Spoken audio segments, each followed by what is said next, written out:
Hello and welcome finally to the long-awaited playmat episode from the Arkham Chronicle. Oh, hello? You're getting a game together? You want me to bring a Mystic deck? Well, I'm supposed to be narrating a video at the moment. It's an all-purple party. I am so there. Woo! Who's that? Some guy from Canada. I've never spoken to him before. Are you meeting me off the internet again? Don't say it like that. It's great to make new friends, or find out about some new podcasts and YouTube channels. Today we're going to do something different on the Arkham Chronicle. We're going to build a deck, which is far too subjective for us. It is a deck designed for a 4 Mystic Investigator team. If you want to learn more about Marie Lambeau, watch our Investigator Spotlight for her. If you want to know what a monocolour party is, then please watch our tutorial number 30. And if you want to know what all purple all the time means, then follow the links we forgot to put in the description.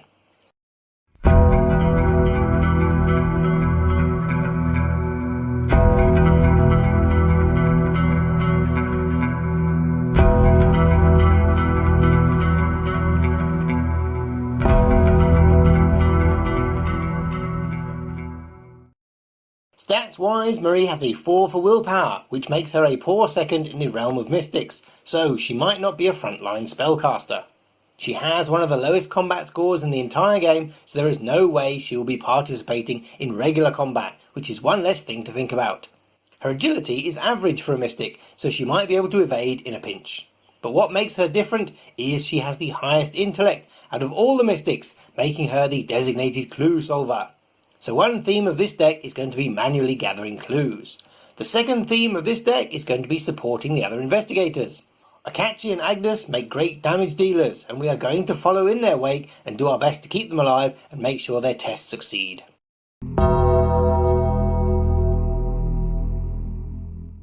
As this is a level 0 deck, we can take all the usual mystic cards, and as we are building this just after a Phantom of Truth came out, there are no level 0 spells from other classes. Marie can take up to 5 0-level cards from either Seeker or Survivor.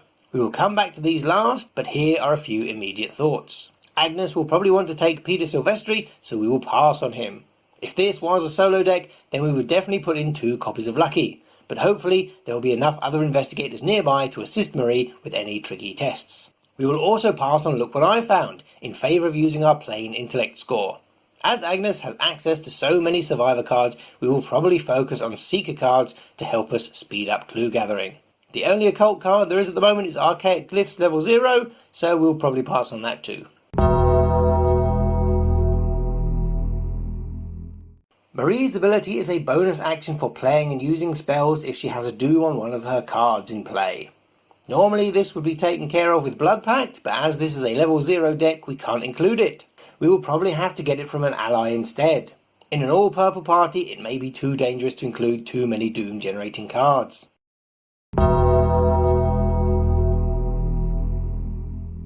Marie's Mystifying Song can be helpful to stall the Doomsday Clock, but at only 1 copy in the deck, we may never see it. Just to let you know, we always deck build with 2 copies of each card where possible.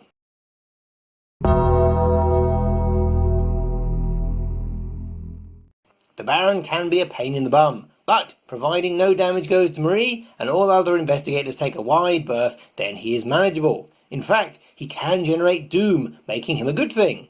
Unfortunately, he will displace your allies, so this can be highly inconvenient.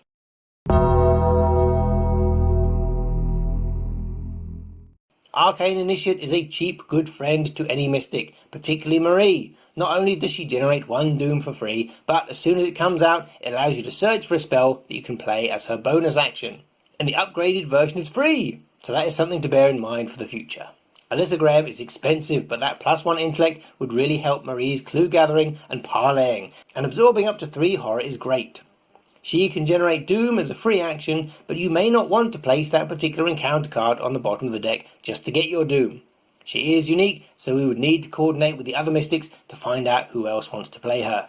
David Renfield is cheap and he absorbs more damage than any other purple ally. He gives you a willpower boost, which is great for spellcasters, and can gain you resources, which is something mystics always need. He really needs to be on the shortlist. Out of class, the best choice is Dr. Milan Christopher. He is expensive, but takes Marie up to 5 intellect, which is Daisy level investigating, and it gives her resource each time she succeeds. He is therefore also on the shortlist. Marie being a support deck, we did consider Charles Ross, but it turns out whilst many spells are assets, they aren't actually items. Let's go back to the Baron, as he is a terrible blow to any ally in play, immediately kicking them out of the slot. Ideally, we want to see him early, use him to get Marie's bonus spell action, and then kick him to the discard, ready for our real allies. This is why you want to be scrying your own deck and knowing when he is due to arrive or stalling him for a bit. The final thing to talk about concerning allies is the Game Changer Calling in Favours. This card is a miracle for Mystics, as when your Doom is building up to critical levels on Alyssa or David, you simply call in favours to return them to your hand, and all that Doom goes away, buying you much more time before the agenda advances and giving you a discount on the more expensive allies, as well as digging through at least a third of your deck to find them. This is an auto-include. These are the cards that we think everyone in our party should be putting in their deck. For a level 0 deck, this is essential, as you need to gain XP as fast as possible to start upgrading and reaching up for those powerful cards. Obviously you want to play this as late in the game as possible, and remember, you don't have to deal with the card successfully, merely draw it and survive it. Everyone should be packing Fearless and using it on other investigator tests as much as possible. It helps them succeed, and it helps you heal horror. There are 5 level 0 cards that take up the arcane slot, and like hands, you only get 2 of them. But at only 3 uses, it won't be around for long. Level 0 at the start of the campaign is where Agnes gets the most out of her investigator ability, and you want her to use it as much as possible, as it is testless damage that can target aloof enemies. Marie can bring Clarity of Mind into play as her bonus spell action, and spend all 3 actions to use it up right away. Unfortunately, even the upgraded version of this still only targets cards you draw, but with cards like Drawn to the Flame and Delve Too Deep, you will use it. Everyone needs to defend themselves, and in a 4-player game, particularly enemy heavy ones, those charges will be running out quickly. And if you are the first or only investigator to draw one in your opening turn, you need to step up and take care of business until your teammates get tooled up. At level 0, these are very useful, as you won't have upgraded to the more potent versions of your spells, which grant bonuses themselves, and you won't have access to Spirit Athame with its spell bonus either. Do you need all of them? Does Marie, particularly as a support character? We would say the first one to drop is Overpower, because no one should be making combat tests, and having this sit in your hand until such time as you do is a waste. That is what Unexpected Courage is for. The next one to go would be Manual Dexterity, as evasion should definitely be a last resort. Perception is a tricky one. Agnes and Akachi only have 2 intellect, so this could really help them in a pinch. And it can certainly help Marie before she gets a flashlight. But she is better off with a static bonus from an ally or a flashlight. You may think that Guts won't be needed, but definitely put it in, even if you are just using it as a placeholder for Spirit Athame. Combat, Evasion, Clue Gathering, these can all be changed to willpower through spells, and if you're playing at the higher difficulty levels or facing an elite enemy, then chucking in the Guts definitely won't hurt. We're going to leave Unexpected Courage in for the moment, just in case you come up against the Treachery card that you'd rather not burn Ward of Protection on. What about the Uber skill cards from Echoes of the Past? Obviously 4 in a test is no mean feat. The stipulation is 3 or fewer sanity. As all the mystics start with 8 sanity, this card may be hanging around a while you wait. And it is the person that plays the card, not the target, that has the sanity restriction. These would make sense for Agnes, or maybe for a solo game, but not for Marie this time. So far, we have the following cards at 2 copies each. That is 22 cards right off the bat. 4 more pairs and we are done. So let's keep adding to our shortlist. We'll browse our collection to see what we can come up with. Let's have a peek at the core box cards. Shriveling, Ward of Protection and Fearless are already in there, as is Arcane Initiate. Let's definitely put in a Holy Rosary, and as we're a support character, stick in some scrying as well. We're going to try and do without Drawn to the Flame, and look for clues manually. But let's chuck in a Blinding Light. Forbidden Knowledge we're definitely leaving to Agnes. Arcane Studies we're going to pass on for the minute. There are some very tasty Survivor cards here. Not Baseball Bat obviously. But Lucky, Leathercoat and Look What I Found are all very tempting choices. But we're going to save our out of class slots for Seeker cards. And here they are. As we're a support character, the best support card in the game is Old Book of Lore. You may think that Arcane Initiate is all you need to go plunging in looking for your spells, to dig in and get your Arcane Initiate, along with all your other allies, and any items or skill cards that you want as well. Try and use it on Agnes as soon as possible so she can get out her Peter Silvestri and her Forbidden Knowledge, or both Forbidden Knowledges. And it's almost worth considering Research Librarian that allows us to go and search for Old Book of Lore. And if we're adding books, why don't we think about medical texts? Because other than first aid, it's the only thing that our party has access to that could potentially heal some damage. Dr. Milan, Christopher, we've already put in. So do we need a magnifying glass? Well, the glass isn't going to get discarded when Baron Samedi comes into play. Barricade is kind of tempting, particularly if there are 12 clues on a location and we have to do them all manually. Mind over matter we're going to pass on, but things like deduction and working a hunch are extremely tempting. Because although Marie with a flashlight or a newspaper will get the job done, it's going to be one clue at a time. And if you've got 8 or 12 clues to get through, you need stuff which is going to speed up the process. Hyper-awareness we're going to pass on as well. Into the Dunwich Legacy, the laboratory assistant would be great if she had more health. Strange solution we're going to pass on. Seeking answers is great, because if you've got a central location which has a low shroud value, you can camp there, maybe putting up a barricade, and suck up some very difficult looking clues. Shortcut gets serious consideration. Because no one has access to Pathfinder, shortcut is probably the best we can do for free movement. Clarity of Mind has already got in the deck. We're probably going to pass on Ritual Candles as it doesn't trigger often enough. And we think that Rite of Seeking will probably be in our Companions decks. But it's worth comparing it with a Flashlight, which offers a much better chance of success, the same amount of charges, is a cheaper card, doesn't take up an arcane slot, but it will only do one clue at a time, unfortunately. We're going to leave Peter for Agnes. There's no way we should be touching any weapons, and Bait and Switch doesn't do damage to enemies, unlike Blinding Light. On to the Miskatonic Museum, and there is plenty of choice here. We've already included Delve Too Deep as one of our mandatory cards. Smoking Pipe is crazy because there's no way we'd intentionally want to deal damage to ourselves. We're far too fragile for that. Painkillers is possibly something that we might want to consider further on down the line, depending on how hardy our deck actually turns out to be. It's easy to discount I've Got a Plan straight away, but with Marie's 4 intellect, it should definitely be worth a look, particularly because it increases the amount of damage that you deal, and having an attack which does up to 4 damage is very tasty indeed. Oops is interesting, because obviously when you're using Shriveling or Song of the Dead, that still counts as an attack. And in a 4-player game, there could be plenty of different enemies at your location, but it's not good enough to make the shortlist. Next we have the Essex County Express, and the +2 intellect is certainly very handy, particularly as it stacks with Dr. Milan and the Flashlight. But in a 4-player game, you aren't going to have no clues for long. Art Student is okay for discovering a clue without using an action, particularly on a high shroud location. The intellect pip is always nice, but it would certainly be better if she had more than 1 health. If those 2 stats were swapped around, we might give her serious consideration. Because we're playing a support deck, Hypnotic Gaze is definitely going in there. Anything that can save us or our allies from taking damage is super duper. Blood on the Altar provides another 3 cards for our consideration. Drawing 3 cards is great, but with things like the Arcane Initiate and the upgraded Emergency Cache, this loses its appeal, particularly as you can only use it on yourself. We'll stick with the Old Book of Lore, thanks very much. Rise to the Occasion can only be played on yourself, so it doesn't make a very good support card, so we'll pass on that. Defiance is a good support card, and is quite deceptive, because if you choose a symbol which has a large modifier, you'll be getting much more than the equivalent of 1 wild icon. We'll give it a bit of thought. Undimensioned and Unseen next. Dark Horse is not something we've really considered. Mystic decks need all the resources they can get. But look at all those pluses. And there's a willpower icon too.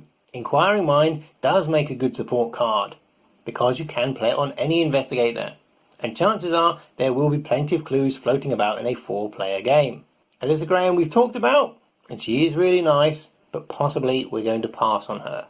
Where Doom Awaits. Chance Encounter is actually a really good card for Mystics, because you can grab something chunky like a Beat Cop or a Guard Dog or even a Brother Xavier, or best of all a Red Gloved Man, who's going to disappear anyway.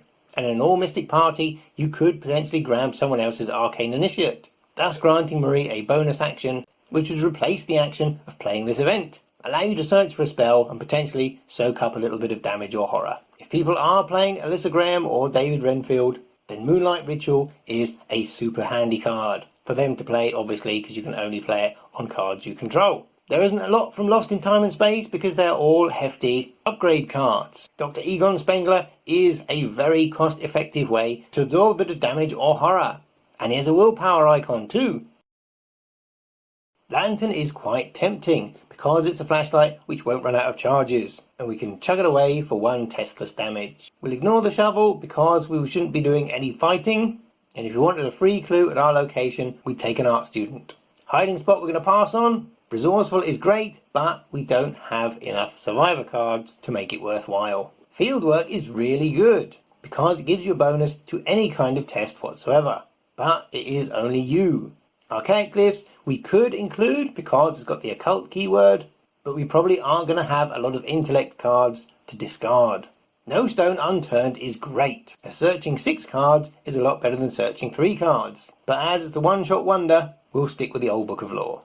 Alchemical transmutation is kind of a repeatable emergency cache, and with a difficult set at only 1, we hopefully should be gaining 3 resources each time. Although the backlash of taking 1 damage should certainly make you think twice, and it uses up an arcane slot, so we're going to pass on this occasion, favouring Uncage the Soul instead. Sadly, it only works on cards that you play, but those double willpower icons could easily be used to replace a Guts. Astral Travel again has a damage backlash, but is a spell, and potentially something Marie can use with her bonus action, but we are going to pass on it for the minute. Echoes of the Past offers 3 cards. The Cherished Keepsake is a leather coat for horror, but it does take up the accessory slot, something which would be better filled with a Holy Rosary. Anatomical Diagrams is great early game because chances are Mystics will have 5 or more remaining sanity, and the -2 fight, -2 evade will help things like Shriveling or Song of the Dead and Blinding Light. Unspeakable Oath gives us 4 choices. Fight or Flight in a Mystic deck can really give you some hefty bonuses,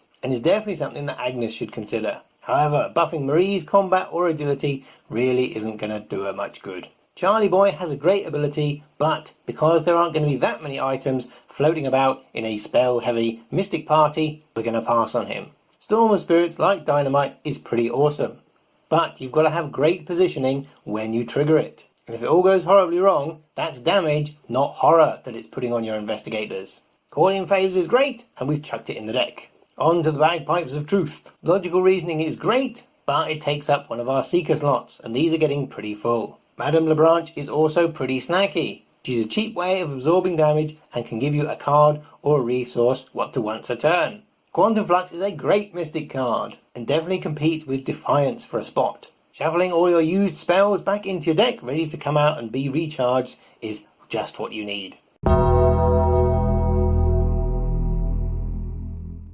So here are the initial picks off the top of our head, and we'll add an emergency cache in just to round things up. And these are the cards that we think we should be sneaking in.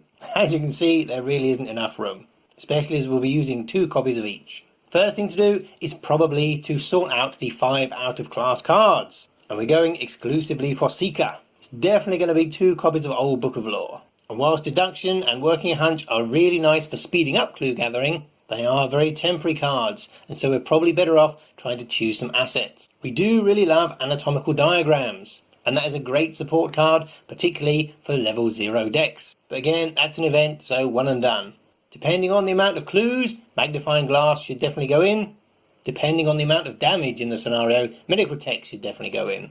So we'll choose 2 copies of Medical Text, 2 copies of Old Book of Lore, and 1 copy of Dr. Milan Christopher, which we can fish out and get a discount on by using Calling in Favours. But how are we going to fit in all those other cards? Whilst our ally strategy is nice, and we are convinced it works, we are going to pull them out for a level 0 deck to try and squeeze in as many support cards as possible. We'll go for 1 copy of Magnifying Glass, because that won't be displaced when the Baron when he comes into play. We'll have 2 copies of Hypnotic Gaze, because that can save us and other investigators, and a copy of Defiance as well. And Defiance with its wild icon is super helpful, although the flavor text should probably say nope. But having a quick look over the deck, there isn't an awful lot of offensive stuff, a lot of stuff which requires test. So those 2 copies of Holy Rosary maybe aren't going to be pulling their weight. So let's have 1 copy of Holy Rosary and 1 copy of Magnifying Glass. We can stick the Guts back in. Maybe if we are including 4 tomes, we should possibly consider the Research Librarian, because we need to grab that Old Book of Lore early and help all the other investigators set up. Board state, apparently. That's the word of the day. Alright, let's shake it up again. We'll have 1 copy of Guts and 1 copy of Magnifying Glass, and we'll stick in 1 copy of David Renfield and 1 copy of Alyssa Graham. And if you are having trouble deciding between 2 cards, put 1 of each in and see which one you miss. Obviously that will depend on the scenario, but if one of these comes up and it stays in your hand, either because it's too expensive or it's not useful, then you know you can take it out. Spell-wise, let's have a look. We only have 5 spell cards. So you may be thinking this is a criminal waste. However, look at all those uses. With Scrying, Clarity of Mind and Shriveling, you've got 20 uses, which is 20 activations, and thus 20 uses of Marie's bonus action, providing she can get the Doom. So there will be plenty for her to do. Right, let's have a look at some slots, and we only have 3 cards taking up an Arcane slot, which is probably a lot less than our other Mystic friends. And both Scrying and Clarity of Mind you can bring into play using Marie's bonus action and use all 3 charges with your regular actions. So it's ready to be discarded next turn if a Shriveling pops up. Ally-wise, we've got 2 Arcane Initiates and 1 copy of David and 1 copy of Alyssa. So fingers crossed it's not too crowded, and we can always use one to replace another when its Doom builds up to critical levels. Hand-wise, this is where things are falling down, and you need to get a read on the scenario and the state of the game as soon as possible. If you're in Cloovering mode, you want your flashlight and your magnifying glass, and when your flashlight runs out of charges, you can easily displace it. Later on in the game, when your fellow investigators have been taking damage, bring out the medical text to try and stave off some of that hurt. But you do want to try and mulligan for an old book of lore, so your teammates can get out those power cards right away. This is probably going to be the trickiest part of the deck to balance, because there aren't any handy permanent cards which add extra hands. Ooh, wouldn't that be gross? Cost-wise, isn't this the cheapest Mystic deck you've ever seen? There are 8 skill cards which cost nothing, 9 cards which cost 1, 7 cards which cost 2, 6 at 3, and only 1 at 4. So on your first turn you can bring out a flashlight and an old book of lore, or a flashlight and a Shriveling. Or if the monsters are coming thick and fast, a Clarity of Mind and a Hypnotic Gaze.